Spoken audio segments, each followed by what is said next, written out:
সুস্থতা কেনা যায় না, সুস্থতা অর্জন করতে হয়। এই কথাটা কেন বললাম? আমার এই ৪৫ বছরের ডাক্তারি জীবনে ৩৫ বছরে ইউরোলজি হিসেবে আমি কাজ করছি। যখন সকালে বেড়াতে বের হই, জিমে যাই, গ্রামে গঞ্জে যাই, যেখানে যাই, মানুষ বলেই কতগুলো প্রশ্ন জিজ্ঞেস করে, স্যার আমি কী খেলে আমার কিডনি ভালো থাকবে, কী খেলে আমার প্রোস্টেট ভালো থাকবে, আমার লিভার হার্ট ভালো থাকবে, কী করলে আমার সেক্সুয়াল হেলথ ভালো হবে, আমি কী করলে আমার ওজন কমবে, এই নানা প্রশ্ন সবসময় আমি বা আমার বন্ধুরা সবাই আমরা শুনতে থাকি।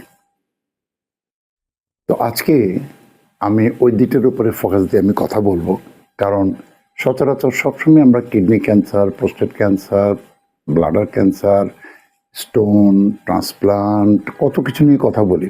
কিন্তু আজকে আমি যে কথাটা নিয়ে কথা বলবো সেটা হলো আপনার প্রতি আপনার কী করণীয় সেটা নিয়ে আমি কথা বলবো।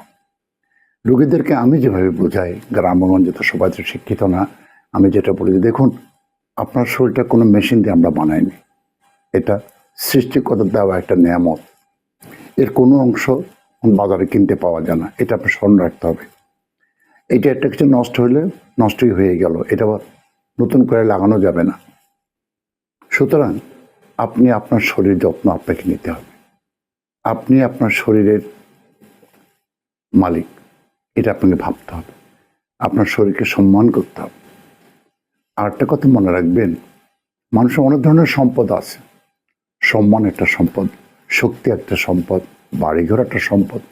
কিন্তু আমি রোগীদেরকে যেভাবে ৩টা দন্ত মনে রাখতে বলি: ১ স্বাস্থ্য, ২ সন্তান, ৩ আপনার সম্পর্ক, পরিবারের সাথে, পাড়া প্রতিবেশী, আপনার কলিগস, সবার সাথে আপনার সম্পর্ক একটা অনেক ইম্পর্টেন্ট।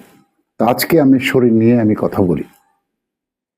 আমি যে জিনিসটা বলবো সেটা হলো যে আপনার শরীর ভালো রাখার জন্য কোনো খাবার বা পার্টিকুলার কোনো কিছু না, একটা হেলদি লাইফস্টাইল, একটা সুস্থ জীবনধারা আপনাকে ফলো করতে হবে।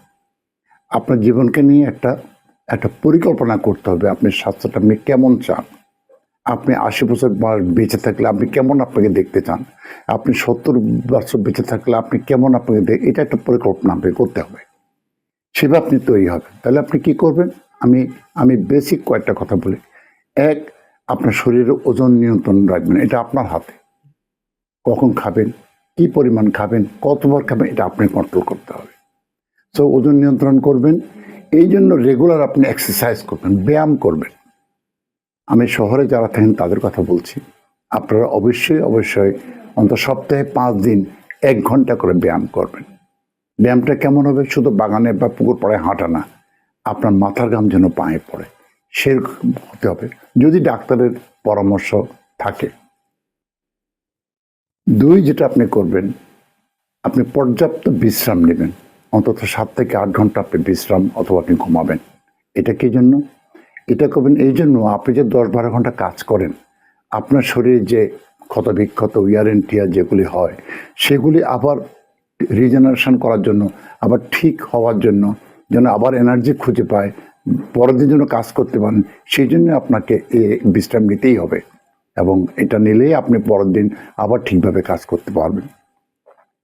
৩, যে জিনিস সেটা আপনার খাবার। খাবারটা খুবই important, it is the fuel. গাড়ি যেমন তেল ছাড়া চলে না, পানি ছাড়া চলে না, আপনিও খাবার এবং শস্যে চলতে পারবেন না। সুতরাং আপনি খাবার দিনে কতবার খাবেন, কখন খাবেন, কি পরিমাণ খাবেন, কি খাবার খাবেন, এটা আপনি এ ব্যাপারে যথেষ্ট আপনাকে সচেতন হতে হবে। আমাদের গ্রামে গঞ্জে গেলে আমরা দেখি রোগীর মানুষরা কিন্তু অত বেশি ওভারওয়েট না, কারণ সেখানে সবাই কাজ করে, অত ওভারওয়েট না। কিন্তু কোনো বাচ্চাকে ওভারওয়েট দেখলে আমি বুঝি যে এর বাবা বিদেশে থাকে, এরা খেয়ে অনেক মোটা হয়ে যায়, গ্রামে সাইকেল চালায়। তো আপনারা এই 3টা জিনিস মনে রাখবেন। একটা হলো আপনার সুস্থতা আপনার হাতে। আমি ডাক্তার, আপনি কি করতে পারি? আমি তো আপনার সুস্থতা আপনার কাছে, আমার কাছে তো না। আমি আপনাকে ট্রিটমেন্ট করতে পারি, কিছু টিপস দিতে পারি, কিছু পরামর্শ দিতে পারি, এটা শোনার মালিক আপনি। সুতরাং আমি অনুরোধ করব বা পরামর্শ দেব, আপনি আপনার শরীরকে ভালোবাসুন, আপনি নিজের প্রতি দায়িত্বশীল হন, আপনার পরিবারের সবার প্রতি দায়িত্বশীল হন। তাহলে দেখবেন আপনি আস্তে আস্তে আপনি শরীর অনেক সুস্থ থাকবে, অনেক রোগ থেকে আপনি দূরে থাকতে পারবেন। আরেকটা জিনিস আমি দেখি, সেটা হলো চরম অবহেলা। আমি একটা উদাহরণ দিই। বিয়ে হয়েছে, বাচ্চা হয় না, আমার কাছে এসছে সালামাত 3 বছর বিয়ে হয়েছে, বাচ্চা হয় না। আমি এক্সামিন করে দেখে দুটো টেস্টে যে অ্যাবসেন্ট অ্যাবডোমেনের ভিতরে। কিরকম অবহেলা দেখুন। একজনের একটা টেস্টে পাওয়া যাচ্ছে না, একটা বড় হার্নিয়া, কখনো ডাক্তারের কাছে যায়নি যে স্যার আমার এই অন্ডকোষ্ঠ আমার হাতে লাগছে না, বা আমার এই হার্নিয়াটা কিছু করতে হবে কিনা। তো এরকম ভাবে রোগীরা নিজকে চরম অবহেলা করে। তো সেদিকেও আপনার লক্ষ্য রাখবেন, কারণ আপনার জীবনটা আপনার অমূল্য সম্পদ। আপনি এটা বাজার থেকে নিতে পারবেন না। এটাকে পুঁজি করে আপনার জীবন, আপনার ব্যবসা বাণিজ্য, আপনার সংসার, আপনার ব্যক্তিগত লাইফ, আপনার সামাজিক দায়িত্ববোধ সব কিছু আপনাকে এই শরীরের উপর ভর করেই আপনাকে করতে হবে। সুতরাং আমি আপনাদেরকে বলবো, আপনারা নিজকে অবহেলা করবেন না। আর একটা কথা বলে আমি শেষ করব, সেটা হলো, দেখুন আমাদের ঘরে মেজবাতি আছে, কিন্তু আমি সাবধানে ব্যবহার করি। আমাদের ঘরে ছুরি কাতি দাও বটি আছে, আমরা সাবধানে ব্যবহার করি। মোবাইল ফোনটা সাবধানে ব্যবহার করবেন। অতিরিক্ত মোবাইল ফোন, আমি এখন রোগীদেরকে প্রেসক্রিপশন লিখে দিই যে you are suffering from mobile intoxication. আপনি মোবাইল আসক্তিতে আপনি ভুগছেন, এটা একটা রোগ। সুতরাং আসুন সব কিছুকে ব্যালেন্সড হতে ব্যবহার করি, সব কিছু আমাদের ভালোর জন্য ব্যবহার করি।